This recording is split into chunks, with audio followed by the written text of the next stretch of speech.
Hello, I am Madeline and welcome back to this channel. If you're new here, I talk a lot about mental health and topics that I'm very passionate about, which largely includes mental health. And today we're going to be talking about going vegetarian while recovering from an eating disorder.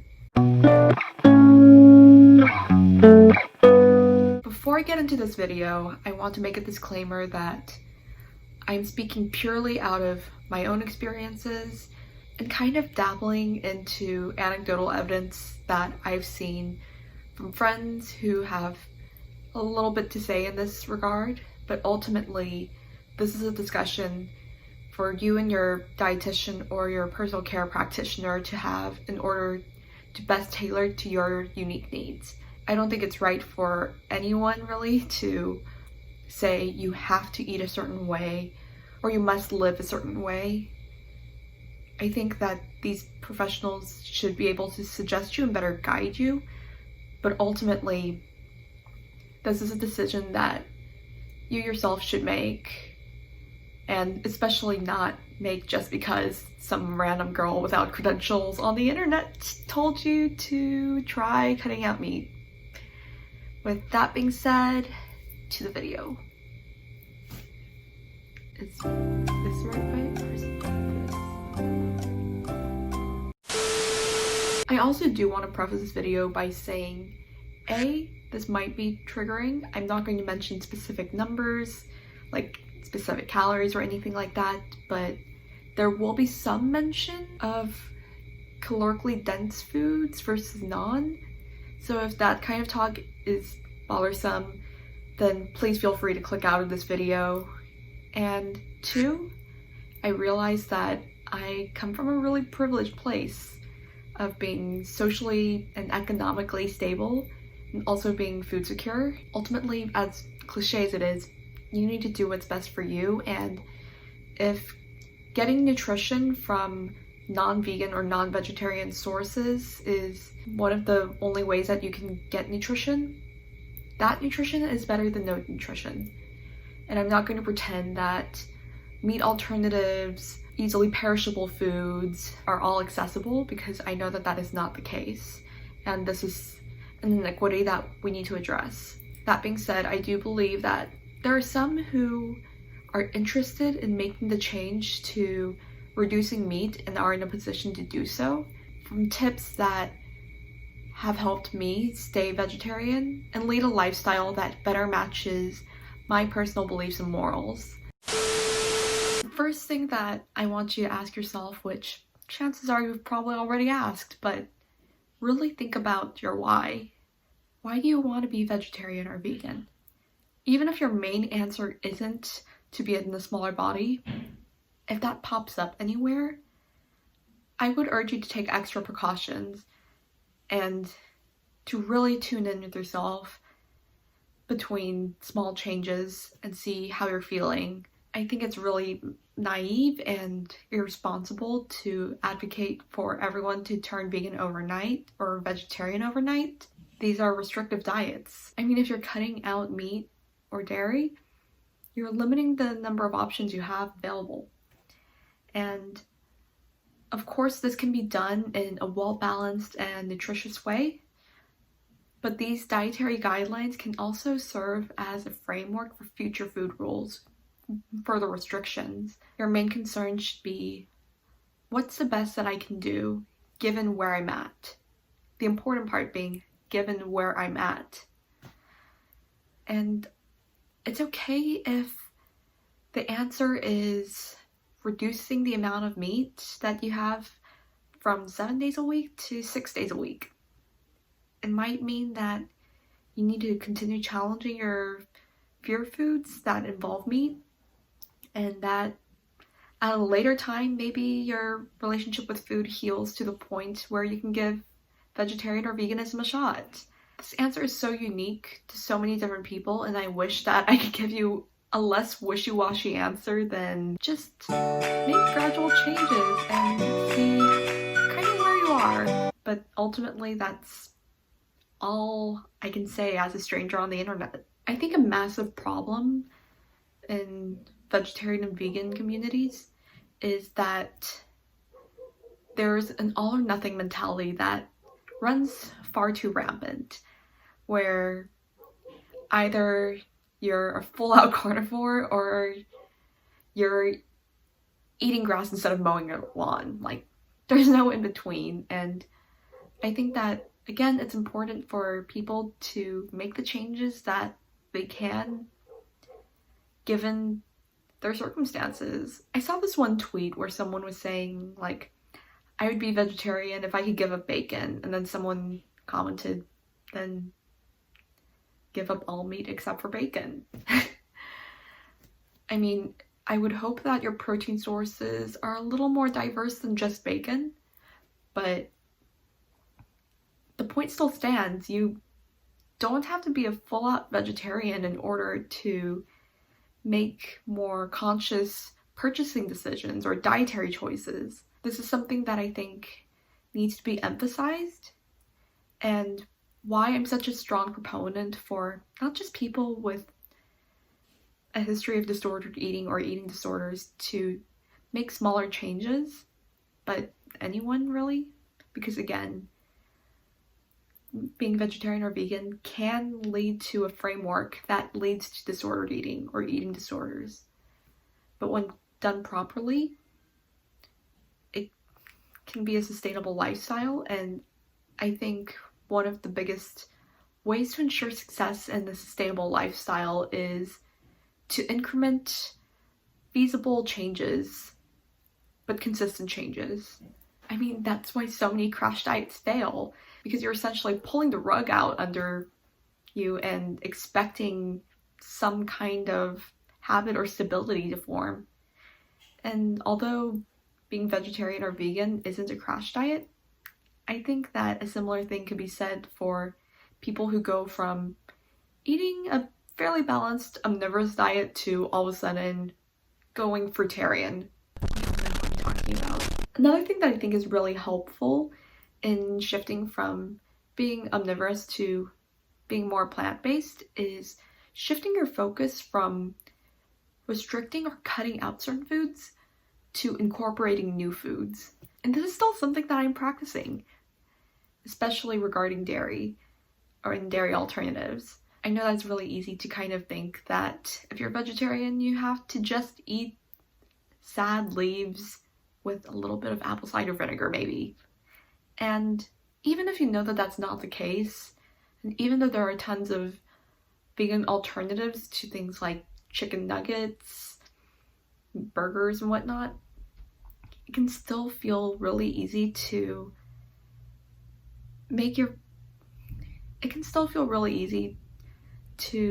undernourish yourself because you're on a vegan or vegetarian diet. And I think a large factor that helped me kind of shed this restrictive mindset in being vegetarian, and I think something that really helped me heal my relationship with food while staying vegetarian, was shifting my focus away from how many calories I was saving from not having chicken in my salad to being excited about what other kinds of protein can I add, like tofu, tempeh, chickpeas. And over time, being vegetarian actually opened me up to a lot more options than I probably would have had if I just stayed eating meat. Depending on where you are at and what is available to you, I highly recommend being focused on what you can include versus what you can't. And later, it kind of becomes really exciting to see different options, especially seeing new options that are made available on the market and being able to try them.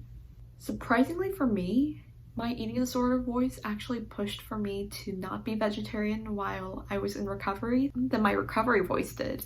I realized that I might be a unique case here, and this was kind of my pushing point. So when I was in IOP, link to my experience in that down below, we always had a vegetarian option and a non-vegetarian option. And so I had chickpeas in my salad instead of chicken. And I remember thinking to myself, okay, in order to fulfill the protein requirements in a meal, chickpeas would have X amount of calories, but then chicken would have Y. And chicken would have fewer calories than chickpeas, but they would both equal the same portion, I guess you could call it, of protein. And I thought of different foods that fulfill this protein requirement, like how much tuna would I have to have versus how much chickpeas I would have to have. And there are actually a lot more safer options in this regard that were non-vegetarian than were vegetarian. And this kind of put me in a weird position where I wanted to make sure that I was completing the program. Like, I didn't want to be sent to a higher level of care or be accused of not trying or being uncompliant. But at the same time, I wanted to follow my morals. And this put me in a really weird position, to say the very least. Ultimately, I had to ask myself, why do I want to eat meat again? It wasn't because I liked the taste of it. Honestly, I would choose a bean burger over a Beyond Burger any day. Fight me in the comments. In that moment, I wasn't speaking out of preference. I was speaking out of which option seems safer. And I realized that in quite a few scenarios where veggie options would be very limited, it wasn't necessarily the safe option. If I were to go out to eat, maybe the lowest calorie option would be a tuna sandwich, and that's not vegetarian. And if I saw myself sticking to the vegetarian option and not the safer option, that put me at odds with my eating disorder voice, and this left me very uncomfortable.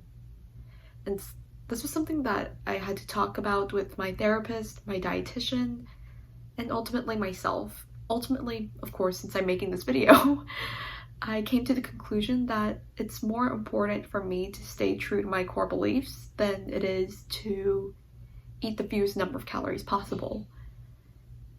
And I think that if I didn't have this kind of mindset of including variety in my diet, I could have very easily let vegetarianism become an excuse for me to eat smaller or less satisfying meals. I think another important component, not just for people who want to be vegetarian or vegan, but just anyone for anything in general, is to have a good support group. I know that it's taken me a little bit to find some resources, whether it be through Facebook groups, through Facebook groups, through subreddits, finding a right therapist. Oh my gosh, that is so important. Finding a right dietitian, etc. But I think it's important to have a stable group of people to back you up before you make a drastic change.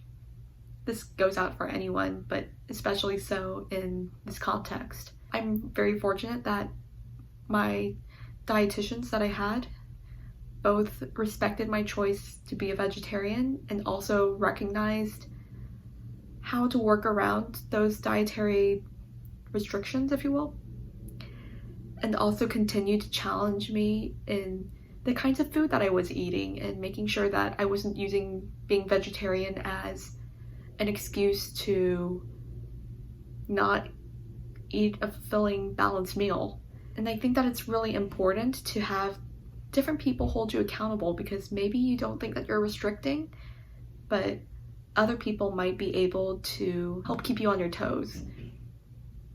And this is, of course, a two-way street. It's unfair to expect other people to be able to catch all of your behaviors or all of your warning signs. So I think it's really important to be able to willingly communicate to people around you, hey, these are some concerns that I have, but I really do want to make this lifestyle change. Can you make sure that this, and this doesn't happen. And I think having that kind of support system is really necessary. It can be really easy to believe that if you're vegan, all you can have is the grass on your front lawn, but that definitely isn't the case. And I think that it's really important to be able to recognize that and surround yourself with content that affirms that you need to continue to nourish yourself and challenge your thoughts around food.